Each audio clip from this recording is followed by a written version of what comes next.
오늘 우리에게 주시는 하나님의 말씀은 마가복음 3장 20절부터 30절까지의 말씀입니다. 마가복음 3장 20절부터 30절까지의 말씀을 제가 봉독하겠습니다. 집에 들어가시니 무리가 다시 모임으로 식사할 겨를도 없는지라. 예수의 친족들이 듣고 그를 붙들러 나오니 이는 그가 미쳤다 하밀러라.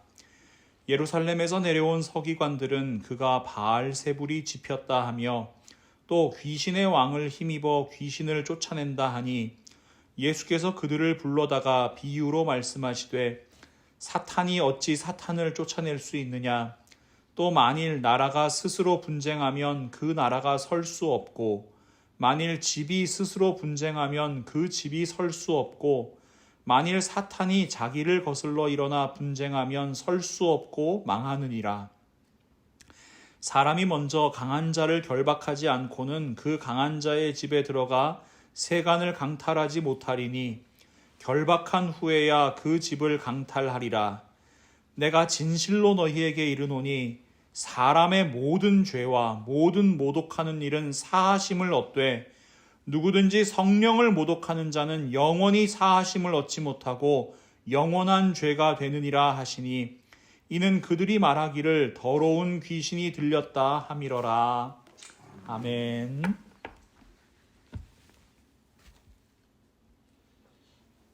여러분, 제가 한번 여쭤볼게요. 하나님께서는 우리의 모든 죄를 용서해 주시는 분이신가요? 네, 아니요. 네, 다 아멘으로 대답하시네요. 여러분, 하나님께서는요, 우리의 모든 죄와 허물을 용서해 주시는 하나님이십니다.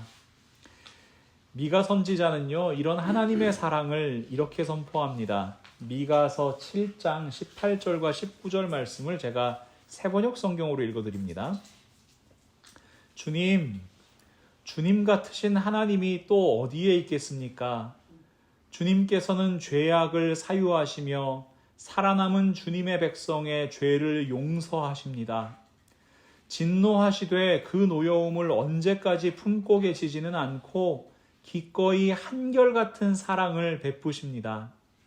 주님께서 다시 우리에게 자비를 베푸시고 우리의 모든 죄를 주님의 발로 밟아서 저 바다 밑 깊은 곳으로 던지십니다. 사도 요한 역시 사랑의 하나님께서 우리의 모든 죄를 용서해 주신다는 약속의 말씀을 선포합니다. 요한일서 1장 7절부터 9절 말씀입니다. 그러나 하나님께서 빛 가운데 계신 것과 같이 우리가 빛 가운데 살아가면 우리는 서로 사귐을 가지게 되고 하나님의 아들 예수의 피가 우리를 모든 죄에서 깨끗하게 해주십니다. 우리가 죄가 없다고 말하면 우리는 자기를 속이는 것이요 진리가 우리 속에 없는 것입니다. 우리가 우리 죄를 자백하면 하나님은 신실하고 의로우신 분이셔서 우리 죄를 용서하시고 모든 불의에서 우리를 깨끗하게 해주실 것입니다. 여러분, 하나님께서 이렇게 말씀하시는데요. 오늘 제가 시작하면서 드린 질문 잠깐 생각해 보게 되지 않으셨어요? 하나님께서 모든 죄를 용서해 주시는 분이십니까? 라는 질문에 잠깐은 머뭇거리게 됩니다. 왜냐하면 방금 읽은 예수님의 말씀 때문에 그래요. 제가 오늘 본문 28절과 29절 말씀을 다시 한번 읽어드릴게요. 내가 진실로 너희에게 이르노니 사람의 모든 죄와 모든 모독하는 일은 사하심을 얻되 누구든지 성령을 모독하는 자는 영원히 사하심을 얻지 못하고 영원한 죄가 되느니라. 자, 여러분, 성령 하나님을 모독하는 죄니까 성령 모독죄라고 한번 해볼게요. 예수님께서 지금 성령 모독죄는 용서받을 수 없는 죄다 이렇게 말씀하시는 것처럼 보여요.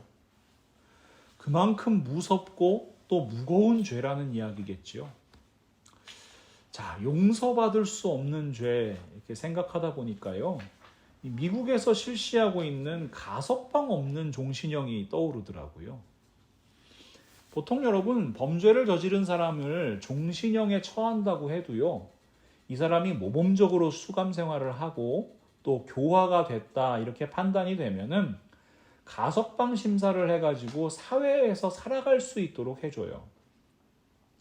그런데 미국의 같은 경우에는 이 중범죄를 3번 연속으로 저질러서 이 판결을 받게 되면은 교화될 가능성이 없다 이렇게 판단을 해요. 그래서 가석방 없는 종신형을 선고하게 됩니다. 어찌 보면 사형보다 더 엄중한 처벌이 가석방 없는 종신형이 아닐까 하는 생각이 들어요. 결코 용서받지 못하고 평생을 감옥에서 살아가야 되기 때문입니다. 한마디로 얘기하면 소망 없는 삶이 되는 거죠. 그래서 여러분, 오늘 이 말씀을 이단이나 사이비 종교에서 아주 즐겨 인용하고 또 적용합니다. 이 기독교 이단이나 사이비 종교에서는 이 교주를 성령이라고 부르는 경우가 꽤 있거든요. 꼭 성령이라고 부르지 않는다고 하더라도 이 교주가 행하는 모든 일을 성령의 역사다 이렇게 주장을 하는 거예요. 자, 이 말씀 인용하는 이유가 짐작이 되시죠? 성령을 모독하는 죄는 뭐예요?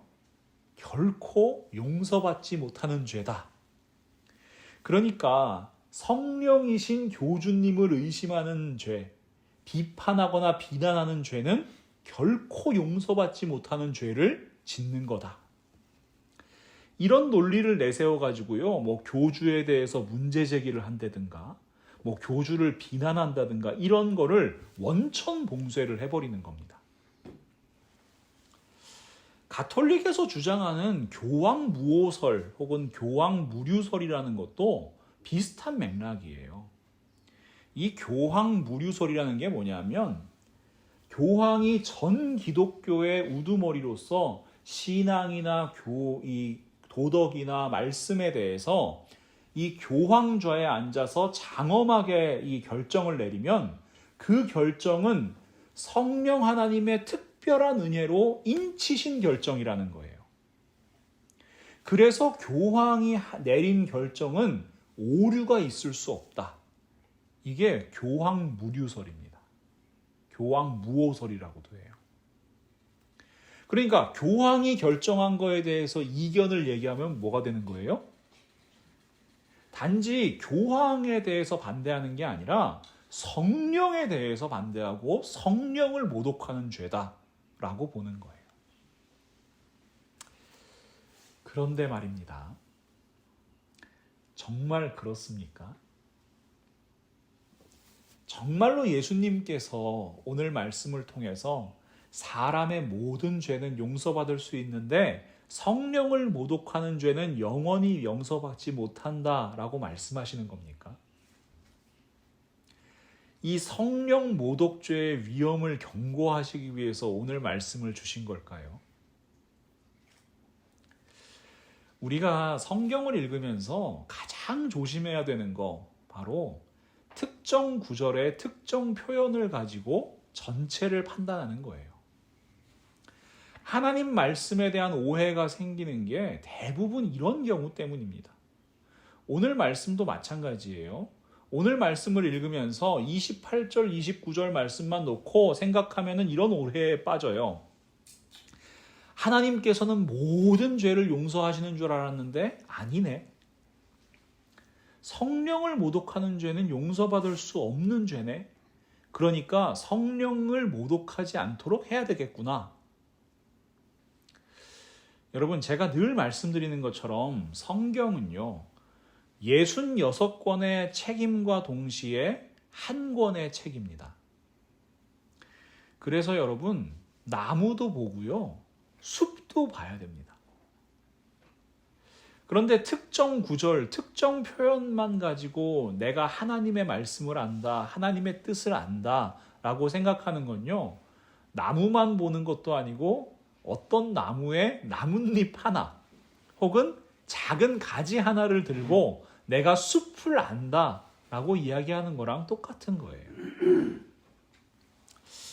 자, 성령 모독죄가 뭔가요? 자, 좀 이제 이거는 그냥 예를 위해서 하는 겁니다. 자, 성령님 바보라고 제가 이제 이야기를 했다고 쳐요. 그럼 여러분 성령 모독죄가 되는 겁니까? 아니면 조금 더 이렇게 수위가 높은 뭐 욕설이나 이런 걸 해야지 성령 모독죄가 되는 건가요? 여러분 옛말에 없는 자리에서는 뭐 나랑님도 욕한다 뭐 그런 얘기 있잖아요. 그럼 오늘 예수님의 말씀을 성령 모독죄라는 기준으로 살펴보면요. 자, 하나님도 욕해도 되고 예수님도 욕해도 되는데 성령 하나님을 욕하는 거는 안 되는 거예요? 그렇지는 않을 겁니다. 예수님께서 성령을 모독하는 자들에게 이렇게 말씀하신 이유가 30절 말씀에 적혀 있어요. 30절 말씀을 제가 세번역 성경으로 읽어드리면 예수께서 이 말씀을 하신 것은 사람들이 그는 악한 귀신이 들렸다 하고 말하였기 때문이다. 자, 여러분 무리들이 예수님께 모여듭니다. 예수님께서 얼마나 바쁘셨는지 식사하실 겨를도 없이 이 하나님의 일을 감당하셨습니다. 하나님 말씀 가르치시고요. 병든 사람들을 고쳐주시고요. 또 귀신을 내쫓으셔서 고통받던 사람들의 삶을 회복시켜 주셨습니다. 그런데 그때 예수님을 찾아와서 예수님의 사역을 비난하는 사람들이 있었습니다. 마가복음 3장 21절과 22절 말씀을 제가 세번역 성경으로 읽어드립니다.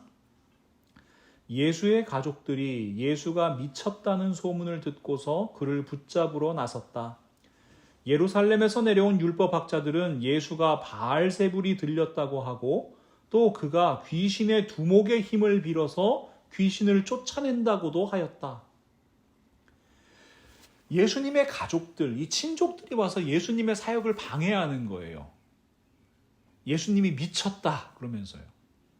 여러분 이 당시에 미쳤다는 말은요, 뭐 정신 이상이다, 뭐 성격 장애다 이런 말이 아니라 귀신 들렸다라는 말하고 이게 동의어예요.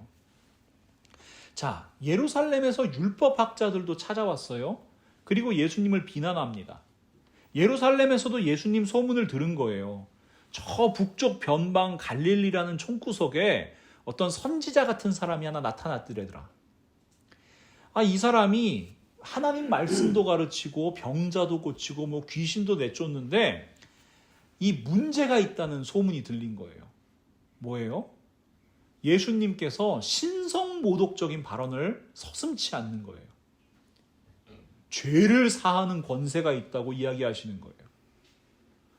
근데다가 또 하나님의 율법을 자기 마음대로 해석하는 것처럼 보이는 거예요. 안식일 율법을 어겨놓고는 뭐라고 해요? 인자가 안식일의 주인이라고 이야기를 해요. 자, 이런 소문이 예루살렘까지 퍼졌는데 예루살렘에서 심각하게 생각했나 봐요. 뭘요? 사람들이 구름대처럼 예수께 모여든다는 걸요. 그래서 이 율법학자들이 찾아와서 예수님의 사역을 이렇게 바라보다가 하는 얘기가 뭐냐면 저 사람은 바알세불이 들렸다. 귀신의 왕 사탄이다 라고 이야기를 하는 겁니다.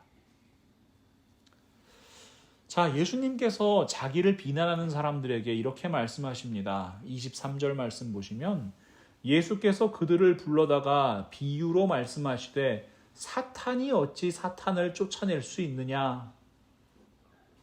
아주 쉬운 거죠, 여러분. 사탄이 왜 사탄의 일을 맡겠냐는 거예요. 같은 편이라면 같은 편을 방해할 이유가 없잖아요. 그 애들이 축구하는 거 보면요, 되게 재밌는 일이 많이 생기는데 제일 황당한 게 뭐냐면 자꾸 같은 편 공을 뺏어요.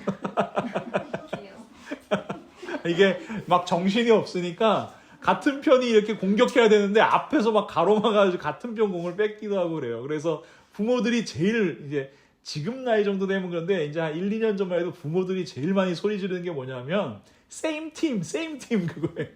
같은 편이라고요. 여러분 너무나 쉽잖아요. 같은 편이면 방해하면 돼요? 안 돼요? 안 되죠. 이건 뭐 논리적으로 말씀하시는 것도 아니에요. 예수님이 지금 사탄을 가로막고 있잖아요. 귀신을 쫓아내고 있단 말이에요. 그러면 여러분, 예수님이 사탄하고 같은 편이에요? 다른 편이에요? 다른 편인 거죠. 예수님께서 정말 삼척동자도 알아들을 수 있게 말씀을 하시는 겁니다.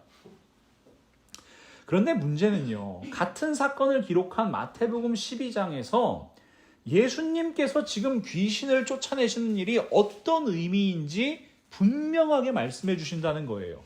마태복음 12장 28절 말씀을 보시면, 그러나 내가 하나님의 성령을 힘입어 귀신을 쫓아내는 것이면 하나님의 나라가 이미 너희에게 임하였느니라. 예수님께서 누구와 함께 일하세요? 성령 하나님과 함께 일하십니다. 성령 하나님께서 역사하십니다. 귀신을 쫓아내시고 병을 고치시는 이유는 우리에게 이미 임하신 하나님의 나라를 우리에게 보여주고 계신 것이라는 것을 예수님께서 분명하게 말씀해 주시는 겁니다. 그러니까 여러분, 예수님을 사탄이라고 이야기하는 거, 예수님이 귀신의 왕의 힘을 빌려서 귀신을 쫓아낸다고 이야기하는 것은 성령 하나님을 뭐라고 얘기하는 거예요? 사탄이라고 얘기하고 성령 하나님을 귀신이라고 이야기하는 것과 똑같은 거예요. 여러분, 그런데 이것은 단지 성령 하나님을 귀신이라고 욕하는 것을 이야기하는 것이 아닙니다.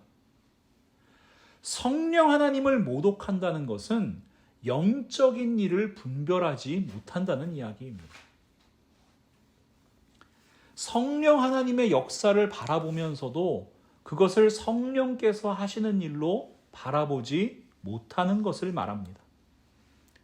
하나님의 말씀을 들으면서도 하나님의 말씀인 줄 알지 못하는 것을 의미합니다.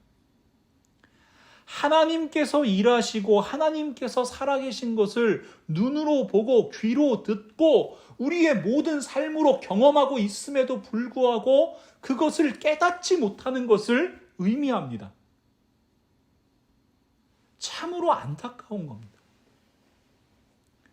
그래서 오늘 예수님의 말씀을요, 새번역 성경으로 읽어보면 그 의미가 더 명확하게 우리에게 다가와요. 제가 마가복음 3장 28절과 29절 말씀을 새번역 성경으로 읽어드리겠습니다. 내가 진정으로 너희에게 말한다. 사람들이 짓는 모든 죄와 그들이 하는 어떤 비방도 용서를 받을 것이다. 그러나 성령을 모독하는 사람은 용서를 받지 못하고 영원한 죄에 매인다. 이 영원한 죄에 매인다라는 표현을 보다 원어적으로 이렇게 직역을 해보면 이 사람은 영원히 기소를 당한다. 그런 뜻이에요. 여러분, 재판이 열리려면 검사가 이 죄진 사람을 기소를 해야 되잖아요. 이 사람 죄가 있으니 판단해 주십시오. 자, 영원한 죄에 매인다는 것은 계속해서 끊임없이 기소를 당한다는 거예요. 죄의 문제가 해결되지 않는다는 거예요. 이 말씀은 그래서 단지 성령을 모독하는 죄, 성령 모독죄는 영원히 용서받지 못하는 중범죄다. 이런 의미가 아니라 성령 하나님께서 하시는 일을 사탄이라 하는 거라고 비난하고 폄훼하는 사람은 죄를 용서받을 수 있는 기회를 잃어버리는 것이다. 라고 해석하는 것이 맞습니다. 성령 하나님의 손길을 거부하는 사람은 영원히 죄의 노예로 살아가게 된다. 그래서 이 말씀은요, 성령을 모독하는 사람들에 대한 예수님의 정죄가 아니라 회개하고 생명을 얻기를 원하시는 예수님의 간절한 마음, 예수님의 간절한 사랑이 담긴 이야기로 들어야만 합니다.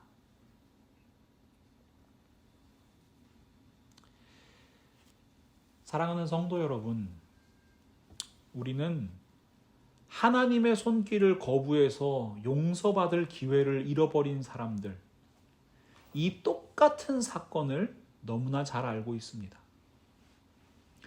우리를 구원하시기 위해서 이 땅에 오신 예수님, 우리를 위해서 이 땅에 오신 살아계신 하나님의 아들을 비난하고 모욕하고 결국에 십자가에 못 박아 죽인 사건을 우리는 알고 있지요. 스데반 집사님이 돌에 맞아서 순교하실 때 이 살기등등한 사람들을 향해서 이렇게 선포합니다. 사도행전 7장 51절부터 53절 말씀입니다. 목이 곧고 마음과 귀에 할례를 받지 못한 사람들이여, 당신들은 언제나 성령을 거역하고 있습니다. 당신네 조상들이 한 그대로 당신들도 하고 있습니다. 당신들의 조상들이 박해하지 않은 예언자가 한 사람이라도 있었습니까? 그들은 의인이 올 것을 예언한 사람들을 죽였고, 이제 당신들은 그 의인 예수 그리스도를 배반하고 죽였습니다. 당신들은 천사들이 전하여 준 율법을 받기만 하고 지키지는 않았습니다. 유대인들을 향해서 선포하는 거예요. 여러분은 의인을 죽인 사람들입니다. 그리고 그 의인을 죽인 이 행위는 성령 하나님의 역사를 거역한 행위라고 이야기하는 겁니다. 임마누엘, 우리와 함께 하시는 하나님을 분명히 보았습니다. 그러나 그들은 하나님을 바라보지 못했습니다. 하나님께서 만세전부터 계획하신 구원 계획의 한복판에 서 있던 사람들입니다. 그런데 그 구원의 소식, 참된 복음을 외면하였습니다. 하나님의 아들을 십자가에 못 박았습니다. 여러분, 성령 하나님을 비방하는 사람들, 우리에게 오신 하나님의 아들을 신성모독이라면서 십자가에 못 박은 사람들, 이들은 똑같이 안타까운 사람들이에요. 왜? 하나님께서 사랑의 손길을 내미셨거든요. 하나님께서 구원의 손길을 내미셨거든요. 하나님께서 붙잡으라고 내미셨거든요. 그런데 그 손길을 알아보지 못했기 때문입니다. 그 손길을 외면했기 때문입니다. 그 손길을 붙잡지 못했기 때문입니다. 요한복음 3장 16절부터 18절 말씀, 너무나 잘 아시는 말씀이죠. 하나님이 세상을 이처럼 사랑하사 독생자를 주셨으니 이는 그를 믿는 자마다 멸망하지 않고 영생을 얻게 하려 하심이라. 하나님이 그 아들을 세상에 보내신 것은 세상을 심판하려 하심이 아니요 그로 말미암아 세상이 구원을 받게 하려 하심이라. 그를 믿는 자는 심판을 받지 아니하는 것이요 믿지 아니하는 자는 하나님의 독생자의 이름을 믿지 아니하므로 벌써 심판을 받은 것이니라. 하나님께서는 우리에게 예수 그리스도의 이름을 믿기만 하면 구원받는다고, 영원한 생명을 얻는다고 약속하십니다. 그런데 성령을 귀신이라고 이야기하는 것처럼 그 약속의 말씀을 믿지 않으면, 그 약속의 말씀을 무시하면, 그 모든 죄를 용서받을 기회를 붙잡지 않으면 어떻게 되겠습니까? 저는 문득 이런 장면이 떠올랐습니다. 여러분, 영화 보다 보면은 이런 장면 보신 적 있을 거예요. 높은 절벽이나 이렇게 빌딩 같은데 아슬아슬하게 매달려 있는 사람이 있는 겁니다. 그러면 이렇게 주인공이 나타나서 손을 잡으라고 손을 내밀어요. 이 손 잡아야 산다고 이야기해요. 그런데 그 매달려 있는 사람이 이렇게 얘기하는 거예요. 당신 나 못 구할걸? 당신은 구해줄 힘이 없을걸? 아니, 내가 당신 손 잡았다가 당신이 나쁜 맘 먹고 내 손을 놔버리면 어떡해? 의심하는 거예요. 그래서 자신을 구해줄 손길, 그 손길을 거부한다고 생각해 보십시오. 그러면 그 사람은 분명히 살 수 있는 기회를 놓쳐버리고 마는 겁니다. 사랑하는 성도 여러분, 하나님은 사랑이십니다. 하나님께서는 우리를 사랑하십니다. 우리를 사랑하셔서 우리의 모든 죄를 용서받고 하나님의 자녀가 될 길을 우리에게 분명히 약속하셨습니다. 요한복음 1장 9절부터 13절 말씀입니다. 참 빛, 곧 세상에 와서 각 사람에게 비추는 빛이 있었나니 그가 세상에 계셨으며 세상은 그로 말미암아 지은 바 되었으되 세상이 그를 알지 못하였고 자기 땅에 오매 자기 백성이 영접하지 아니하였으나 영접하는 자, 곧 그 이름을 믿는 자들에게는 하나님의 자녀가 되는 권세를 주셨으니 이는 혈통으로나 육정으로나 사람의 뜻으로 나지 아니하고 오직 하나님께로부터 난 자들이니라. 영접하는 자, 곧 그 이름을 믿는 자들, 하나님의 자녀가 될 권세를 주셨습니다.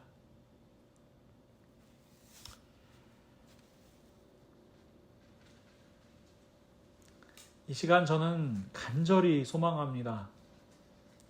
우리 모두가 그 빛 대신 예수 그리스도를 온전히 따르는 사람 되기를 간절히 소망합니다.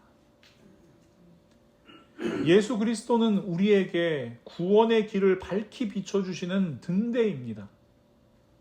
여러분, 그 빛을 따라가야 사는 겁니다. 그 빛에 생명이 있습니다. 그러니 이 어두운 세상 가운데 우리 한 사람 한 사람이 그 빛을 따라서 담대히 항해하는 한 사람 한 사람의 삶이 되기를 간절히 소망합니다. 그리고 천국을 향해서 항해하는 우리 한 사람 한 사람이 비추는 불빛들이 다른 누군가가 따라올 수 있는 소망의 빛이 되기를 간절히 바랍니다. 그리고 무엇보다 지금도 우리와 함께 하시는 성령 하나님께서 우리의 마음을 활짝 열어주시기를 간절히 바랍니다. 아직 예수님을 영접하지 못하고 그 하나님의 사랑을 바라보지 못하신 분이 그 마음을 활짝 여실 수 있기를 소망합니다. 우리 하나님께서 내미신 그 따뜻한 손길을 꼭 붙잡으실 수 있기를 간절히 소망합니다. 지금도 성령 하나님께서 우리와 함께 하십니다. 우리의 마음을 활짝 열어서 예수님과 함께 살아가게 하시고요. 우리의 삶을 예수 그리스도께 단단히 붙잡아 매주시고요. 또 예수 그리스도의 빛을 환히 비추는 복된 인생 살아가시도록 우리 하나님께서 역사하실 것을 믿습니다. 우리 그 하나님의 손 꼭 붙잡고 영원한 생명을 누리며 살아가는 우리 라이프 처치 모든 성도님들, 그리고 우리 집사님의 어머니 되실 수 있기를 예수 그리스도의 이름으로 간절히 축원합니다. 하나님 참 감사합니다. 오늘도 하나님의 말씀으로 말씀하여 주십니다. 하나님의 말씀으로 저희들을 붙들어 주십니다. 하나님, 영접하는 자, 그 이름을 믿는 자에게 하나님의 자녀가 되는 권세를 허락하신다고 하나님께서 분명히 약속하셨습니다. 주 예수를 믿으라, 그리하면 너와 내 집이 구원을 받으리라 말씀하셨습니다. 하나님, 저희들 그 말씀 붙들고 기도합니다. 이 시간 저희들의 마음이 온전히 예수 그리스도께 붙들림 바 되게 하시고, 이 시간 그 말씀이 역사하셔서 한 영혼의 마음이 열리게 하여 주시옵소서. 하나님을 받아들일 수 있도록 도와주시옵소서. 하나님께서 지금 이 순간도 내밀고 계시는 그 구원의 손길, 그 복음의 손길, 그 사랑의 손길을 온전히 붙잡을 수 있는 마음을 하나님께서 허락하여 주시옵소서. 하나님, 저희들은 아무 힘이 없습니다. 저희들은 사람의 마음 바꾸지 못합니다. 그러나 온전히 하나님께서 역사하시는 줄 저희들은 온전히 믿음으로 기도합니다. 이 시간 하나님의 놀라우신 역사가 일어날 줄로 믿습니다. 하나님께서 붙드실 줄로 믿습니다. 하나님께서 사랑하시는 영혼, 하나님께서 구원하실 줄 믿습니다. 하나님께서 붙잡아 주시고 하나님 이제 새로운 삶이 열리게 하여 주시옵소서. 하나님께서 주시는 새 생명이 열리게 하여 주시옵소서. 그리하여 우리 미나 집사님의 간절한 기도가 온전히 응답되게 하시고 지금 이 시간에도 간절히 기다리시는 그 하나님의 마음이, 정말로 천년을 하루같이 기다리시는 그 하나님의 마음이 이 시간 열매 맺는 것을 저희들 바라보게 하여 주시옵소서. 하나님께서 함께하여 주시고 역사하여 주실 줄을 믿음으로 감사드리며 예수 그리스도의 이름으로 간절히 기도합니다. 아멘.